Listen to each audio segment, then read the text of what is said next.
UK visa में ऐसी कौन सी गलतियां हैं जिनकी वजह से वीज़ा रिजेक्ट हो जाता है।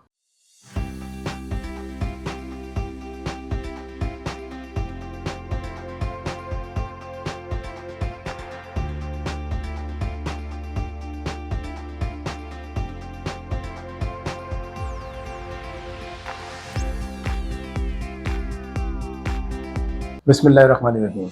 Assalamu alaikum. I am Shahryar from Gulf Star Visa Consulting Travel and Tourism Services. We are located at Karachi, Pakistan. उम्मीद करता हूँ आप खैरियत से होंगे, ठीक ठाक होंगे। अच्छा, आज हमारे पास जो कंटेंट है, जो मैं आपके लिए अहम मालूमात लेकर आया हूँ, वो यूके वीज़ा के हवाले से कि यूके वीज़ा में ऐसी कौन सी गलतियाँ हैं जिनकी वजह से वीज़ा रिजेक्ट हो जाता है। तो आज हम इसके ऊपर बात करेंगे और इंशाल्लाह ताला मैं कोशिश करूँगा कि मैं आपको मैक्सिमम ज़्यादा से ज़्यादा आपको मालूमात इसमें दे सकूँ और आप इससे फ़ायदा उठाएँ। तो हम अपनी वीडियो का बाकायदा आगाज़ करते हैं। अब देखें, यूके का जो वीज़ा है उसमें आपको जो बुनियादी चीज़ें हैं उनका ख्याल रखना है। अगर आप उन चीज़ों का ख्याल नहीं रखेंगे तो आपका वीज़ा रिजेक्ट होने के बहुत ज़्यादा चांसेस हैं। अब वो उसमें ये फ़र्क नहीं पड़ता कि आपकी ट्रैवल हिस्ट्री, अगर आपकी ट्रैवल हिस्ट्री अमेरिका, कनाडा, दुनिया भर की ट्रैवल हिस्ट्री है और यूके का वीज़ा फर्स्ट टाइम अप्लाई कर रहे हैं, ठीक है ना, आपके पास फंड्स बहुत ज़्यादा अवेलेबल हैं, आपकी ट्रैवल हिस्ट्री बहुत अच्छी है, लेकिन अगर आपने इन बातों का ख्याल नहीं रखा तो आपका यूके का वीज़ा रिजेक्ट हो सकता है। आप वो यूके का वीज़ा अप्लाई करने से पहले ये वीडियो लाजमी देखें और उसको अंडरस्टैंड करके फिर अपना यूके का वीज़ा अप्लाई करें, तो इंशाल्लाह ताला आपको कामयाबी हासिल होगी। देखिए, बुनियादी चीज़ आपको अपनी होम टाइज़ जो हैं वो प्रूफ करनी होती हैं, ठीक है ना। अगर आप अपनी होम टाइज़ प्रूफ करने में नाकाम हो जाते हैं तो आपका वीज़ा जो है वो रिजेक्शन के चांसेस बढ़ जाते हैं। वीज़ा फॉर्म होता है, उसके अंदर तो एक जर्नल इन्फॉर्मेशन होती है जो आप उसमें फिल करते हैं, उसमें वो सारी चीज़ें नहीं होती जो आप फॉर्म के अंदर, जो आपको अपने केस में अपनी होम टाइज़ को प्रूफ करने के लिए आपको वीज़ा ऑफिसर को प्रूफ करना होता है। तो वो उसके लिए होता है एक कवर लेटर, ठीक है ना, visa request letter, visa cover letter. तो उसको आपने बहुत प्रोफेशनली बनाना है, ठीक है। अगर आप खुद से वीज़ा अप्लाई कर रहे हैं तो आपने उसको बहुत प्रोफेशनली जो है वो उसके अंदर सारी चीज़ें, अपनी जो होम टाइज़ हैं, अपनी इकोनॉमिक्स टाइज़ हैं, अपनी सोशल टाइज़ हैं, वो आपने सारी जो है ना उसको पैराग्राफ वाइज जो है वो सब लिखना है, क्योंकि वो वीज़ा ऑफिसर जो है वो पढ़ता है। क्योंकि देखिए, यूके का जो वीज़ा है वो इंटरव्यू बेस्ड नहीं है, ठीक है, वो डॉक्यूमेंट्स बेस्ड वीज़ा है। और जो आपका एक तरीके से जो आपका कवर लेटर होता है वो समझे आप उसको वीज़ा ऑफिसर को अपना इंटरव्यू, अपने बारे में आप सब कुछ बता रहे हैं, ठीक है ना। तो बहुत कम शाज़ व नादिर ऐसा होता है कि अगर वीज़ा ऑफिसर को कोई डाउट हो किसी चीज़ पे तो वो आपको ईमेल कर लें या डायरेक्ट कॉल कर लें। बहुत कम, मतलब हज़ारों में कोई एक आध केस ऐसा होता है जिसमें कोई फ़ोन पे इंटरव्यू हो जाए या कोई ईमेल करके आपसे मालूमात ले लें। वरना ये समझ लें कि नॉर्मली जो है ये इंटरव्यू बेस्ड नहीं होता वीज़ा, और ये डॉक्यूमेंट्स पे ही इसका डिसीजन होता है। बुनियादी चीज़ आपने इस बात का ख्याल रखना है, तो कवर लेटर, और दूसरा आपके फाइनेंशियल्स। अगर आपके फाइनेंशियल्स सही नहीं है, आप उनको कोई ऐसी पेमेंट्स हैं आपके अकाउंट्स के अंदर और वो आप उसको क्लैरिफाई नहीं कर पा रहे हैं, तो आप अपने कवर लेटर के अंदर उसको क्लैरिफाई करें, क्योंकि वो आपके फाइनेंशियल्स को बहुत डीपली देखते हैं यूके वाले।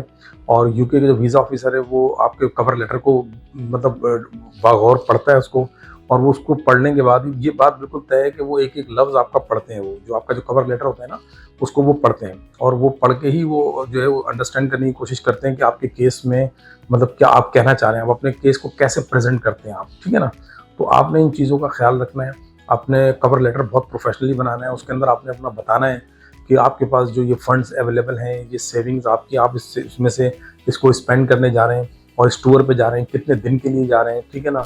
पाकिस्तान में आप क्या करते हैं, आपका बिजनेस है या जॉब है, उससे कितना कमाते हैं, कितना सेव करते हैं आप, ठीक है। और यहाँ पे कौन कौन डिपेंडेंट है आपका। अगर आप मैरिड हैं तो आपके जो है मतलब बच्चे, वाइफ, अगर आप अनमैरिड हैं तो आपके पेरेंट्स हैं, और आप वहाँ मतलब अपनी जर्नी कंप्लीट करके, अपना विजिट कंप्लीट करके आप पाकिस्तान वापस आएंगे, क्योंकि आपकी यही रिस्पॉन्सिबिलिटीज़ हैं।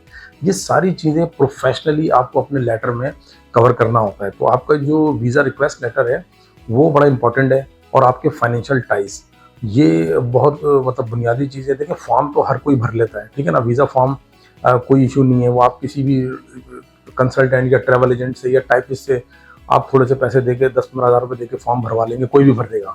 लेकिन फॉर्म में अकॉर्डिंग आपकी प्रोफाइल के मुताबिक फॉर्म में क्या फिल करना है और क्या नहीं फिल करना, ये एक, या तो अगर आप खुद समझते हैं तो बहुत अच्छी बात है, वरना एक एक्सपर्ट वीज़ा कंसल्टेंट इन चीज़ों को समझता है और वो आपकी प्रोफाइल के मुताबिक ही फिर आपके चीज़ों को प्रेजेंट करता है, और उसी के वीज़ा डिसीजंस होते हैं।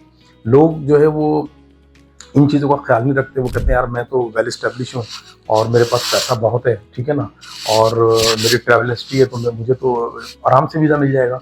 वो इसी गलतफहमी में रहते हैं और उनके वीज़े रिजेक्ट हो जाते हैं। तो आप अपना वीज़ा, यूके का वीज़ा अप्लाई करने से पहले इस वीडियो को लाजमी देखें और किसी भी एक्सपर्ट वीज़ा कंसल्टेंट से आप पहले राय लें। आप देखें कि आपकी प्रोफाइल, आपकी जो टाइज़ हैं वो चैलेंज तो नहीं हो रही हैं और आप एम्बेसी की रिक्वायरमेंट के मुताबिक आपके डॉक्यूमेंट सारे कंप्लीट हैं। और अगर आपको कोई कन्फ्यूजन है, आपको कोई चीज़ समझ में नहीं आ रही कि मेरी प्रोफाइल मैं किस तरह इसको असिस्ट करूं कि मैं इसके एलिजिबल हूं या नहीं हूं, या मुझे फाइनेंशियल में क्या चीज़ें देखनी है, या कवर लेटर में मुझे क्या लिखना है क्या नहीं लिखना है, तो आप इसके लिए एक्सपर्ट वीज़ा कंसल्टेंट से रब्ता करें और उस कंसल्टेंट को भी देखें कि उसको भी मालूमात है नहीं है, सब पता है उसको क्या है। आप उसको देखें और जिस भी कंसल्टेंट पे आपको ट्रस्ट होता है आप उससे अपना वीज़ा प्रोसेस करवाएं। अगर आप हमसे अपना वीज़ा प्रोसेस करवाना चाहते हैं तो आप हमसे भी रब्ता कर सकते हैं, ऑफिस विजिट कर सकते हैं। हम आपकी प्रोफाइल पहले चेक करेंगे, उसको असिस्ट करेंगे। अगर आपकी प्रोफाइल उस एम्बेसी के मुताबिक होगी, आप एलिजिबिलिटी क्राइटेरिया में आ रहे होंगे तो हम आपका वीज़ा प्रोसेस करेंगे। अगर नहीं आ रहे होंगे तो आपको एलिजिबिलिटी क्राइटेरिया में लेकर आएंगे। उसके लिए बस ये कि थोड़ा सा आपके पास थोड़ा सब्र होना चाहिए। अगर आपके पास टाइम है तो आप एलिजिबिलिटी क्राइटेरिया में अपने आप को लेकर आएँ, वो हम आपको बताएंगे और फिर उसके बाद आप अपना वीज़ा अप्लाई करें तो इंशाल्लाह ताला 99% सक्सेस।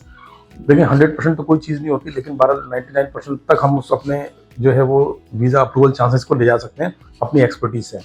तो इस चीज़ को आपको अंडरस्टैंड करना है और समझ के देख कर आप अपने वीज़े को अप्लाई करें और अपनी जो वीज़ा प्रोफाइल है उसको कभी भी रिस्क में ना डालें और चीज़ों को अंडरस्टैंड करें और फिर वीज़ा अप्लाई करें।